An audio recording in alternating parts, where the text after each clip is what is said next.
Garden had become such a success. The first time I went #1 was the first week of December in 1970. I know that because it's also the week I was born. So Mom apparently woke up at the hospital and my dad was like, well, we've got a #1 record and you got a little baby girl.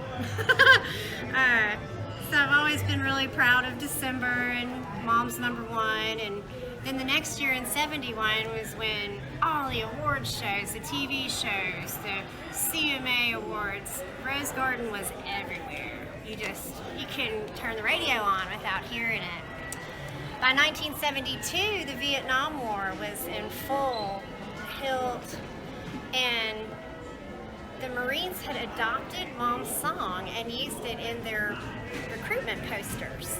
So apparently, if you went through a United States Marine Corp office, all you saw was Mom's big, catchphrase. And I think at the time she said she didn't realize the power of that.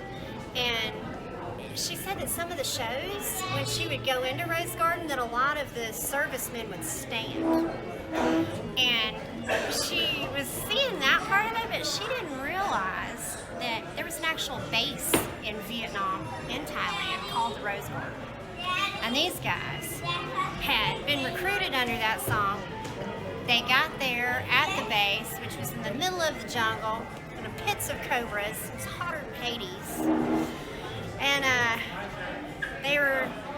the joke around there was, the United States Marines didn't promise them a Rose Garden, so they named that base the Rose Garden, right? And it was horrible. I hear stories from these guys, and they say it was just the worst conditions you could have ever gone to, and then add war, right? But they said every morning, they played Mom's song over the speakers. It was a morale booster. Said half the time when the rain came, it's got to be a little rain sometime along with the sunshine.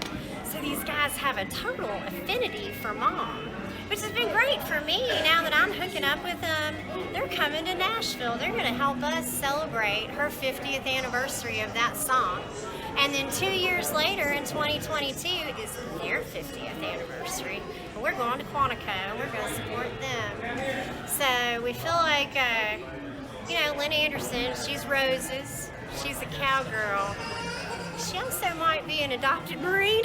So, 5.